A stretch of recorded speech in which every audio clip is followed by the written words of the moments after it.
చరిత్ర తెలిసిన వారందరికీ అర్థమవుతుంది. కానీ జగన్మోహన్ రెడ్డి గారు 5 సంవత్సరాలు ముఖ్యమంత్రిగా పనిచేసి అనేకమైన కార్యక్రమాలు, అనేకమైన విప్లవాత్మకమైనటువంటి పథకాలను ప్రవేశపెట్టి అమలు చేశారు. దేనికోసం అమలు చేశారంటే ప్రజల జీవన ప్రమాణాలు పెరగాలని, మానవ వనరులే ఈ సమాజానికి సంపదని భావించి ముఖ్యంగా విద్య, వైద్యం, వ్యవసాయం మీద, అలాగే పోర్టులు, హార్బర్ లాంటి డెవలప్మెంట్ కార్యక్రమాల మీద రాష్ట్రంలో వేల కోట్ల రూపాయలు జగన్మోహన్ రెడ్డి గారు ఖర్చు పెట్టారు. విద్య మీద, వైద్యం మీద, పోర్టుల మీద. మీ అందరికీ తెలుసు, మనకి సుదీర్ఘమైనటువంటి సీ కోస్ట్ ఉన్నది. సుమారుగా 1000 కిలోమీటర్ల సీ కోస్ట్ ఉన్నది. ఇది ఒక సహజమైనటువంటి వనరు. పోర్టులన్నింటినీ డెవలప్ చేయాలనే ఉద్దేశంతో వాటి నిర్మాణాన్ని చేపట్టినటువంటి వ్యక్తి జగన్మోహన్ రెడ్డి గారు. సరే, ఈ పోర్టుల్లో కూడా వాటా ఇవ్వడానికి చంద్రబాబు నాయుడు గారు సిద్ధంగా ఉన్నట్టున్నాడు తెలంగాణకి. తెలంగాణలో కూడా తన పార్టీని, తన ప్రభుత్వాన్ని ఏర్పాటు చేయాలని ఆంధ్ర రాష్ట్రాన్ని కూడా తెలంగాణకి ఇచ్చేయాలనేటువంటి ప్రయత్నంలో చంద్రబాబు నాయుడు గారు ఉన్నట్టుగా మనకు అర్థమవుతుంది. అది వేరే అంశం అనుకోండి. మానవ వనరులే పెద్ద ఆస్తి అని భావించి జగన్మోహన్ రెడ్డి గారు కొన్ని వేల కోట్ల రూపాయలు మానవ వనరుల కోసం ఖర్చు పెట్టినటువంటి వ్యక్తి. ఈ సమాజం పేదరికం నుంచి బయటపడాలని, వారి ఆర్థిక పరిస్థితులు మెరుగుపడాలని సర్వశక్తులు 5 సంవత్సరాలు ఒడ్డి జగన్మోహన్ రెడ్డి గారు అనేకమైన కార్యక్రమాలను అభివృద్ధి చేసేటటువంటి ప్రయత్నం చేశారు. కానీ చంద్రబాబు నాయుడు గారు అధికారంలో వచ్చిన తర్వాత వీటన్నిటినీ కూడా మంట కలిపేసేటటువంటి కార్యక్రమం, వీటన్నిటినీ కూడా పక్కకు నెట్టేటటువంటి కార్యక్రమం. మీరు చూసినట్లయితే మానవుడికి విద్య, వైద్యం ఈ రెండు సక్రమంగా ఉంటే చాలా వరకు ఆ కుటుంబం అభివృద్ధి చెందుతుంది, ఆ సమాజం అభివృద్ధి చెందుతుంది అనేటువంటి ఒక సదుద్దేశంతో విద్య మీద, ఆరోగ్యం మీద శ్రద్ధ పెట్టినటువంటి వ్యక్తి జగన్మోహన్ రెడ్డి గారు. మీకు తెలుసు, విద్యలో నాడు నేడు కార్యక్రమాన్ని పెట్టి మొత్తం రాష్ట్రంలో ఉన్నటువంటి విద్యాలయాలన్నిటినీ కూడా బాగు చేసే కార్యక్రమం చేశారు.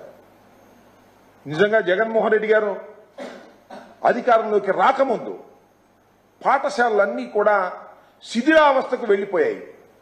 ప్రైవేటు కాలేజీలు దోచుకునేటటువంటి పరిస్థితికి వచ్చారు ప్రైవేటు పాఠశాలలు. కానీ జగన్మోహన్ రెడ్డి గారు అధికారంలోకి వచ్చిన తర్వాత ప్రభుత్వ రంగంలో ఉన్నటువంటి పాఠశాలలను ఆయన కోట్ల రూపాయలు ఖర్చు పెట్టి బాగు చేసి ప్రతి పేదవాడు చదువుకోవాలనేటువంటి ఉద్దేశంతో మరి పేదవాడికి అందుబాటులో ఉన్నటువంటి ప్రభుత్వ పాఠశాలలను మెరుగైన పద్ధతుల్లో తీర్చిదిద్దినటువంటి వ్యక్తి జగన్మోహన్ రెడ్డి గారు.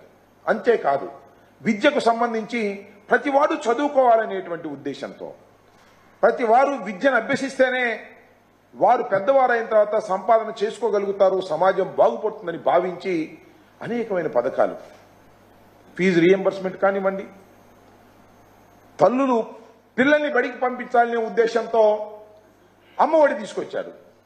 దాన్ని కాపీ కొట్టాడు చంద్రబాబు నాయుడు గారు. కాపీ కొట్టి తల్లికి వందనం అన్నాడు. అమ్మఒడి బాయే, తల్లికి వందనం జియో ఇచ్చారు. MS-29 జియో నెంబర్ MS-29 అమలు లేదు. అదేమంటే మీనమేషాలు లెక్కేస్తున్నారు. ఎప్పుడు దాన్ని మళ్ళా ప్రారంభిస్తారో తెలియనటువంటి ఒక క్రియేట్ చేశారు, ఒక అస్పష్టతను క్రియేట్ చేశారు విద్యాశాఖ మంత్రి గారు కూడా. అదేమంటే నెక్స్ట్ ఇయర్ నుంచి చేస్తామనేటువంటి మాట మాట్లాడుతున్నారు.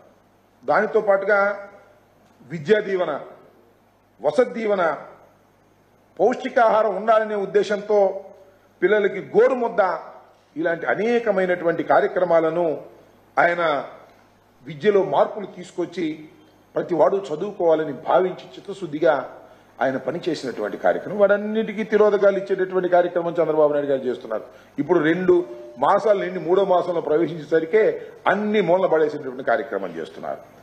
ఇంకా వైద్య రంగంలో అయితే మీ అందరికీ తెలుసు కని విని ఎరుగని మార్పులు తీసుకొచ్చినటువంటి ఘనత జగన్మోహన్ రెడ్డి గారిది. వైద్యం ప్రతి వాడికి అందితే వాడి ఖర్చు తగ్గుతుంది. ప్రభుత్వం వైద్యశాలల్లో ఉచితంగా వైద్యం అందాలని భావించి మరి విలేజ్ క్లినిక్లు కానీ, అర్బన్ క్లినిక్లు కానీ, పిహెచ్సిలు కానీ, సిహెచ్సిలు కానీ, ఏరియా ఆసుపత్రులు కానీ, జిల్లా ఆసుపత్రులు కానీ, దానితో పాటు టీచింగ్ ఆసుపత్రుల్లో సమూలమైన మార్పులు తీసుకొచ్చారు. సూపర్ స్పెషాలిటీ ఆసుపత్రులు ఏర్పాటు చేశారు. ఇంకా 17 కొత్త మెడికల్ కాలేజీలు ఏర్పాటు చేసి పనులు మొదలుపెట్టారు. దానిలో 5 అయితే పూర్తి చేశారు. సుమారుగా 750 మెడికల్ సీట్లు అదనంగా వచ్చేటటువంటి అవకాశం కల్పించారు. ఈ ఏడాది అయితే ఈ ప్రభుత్వం నిర్వాహకం వల్ల 5 కొత్త కాలేజీలు నిలిచిపోయేటటువంటి పరిస్థితి ఏర్పాటు చేశారు.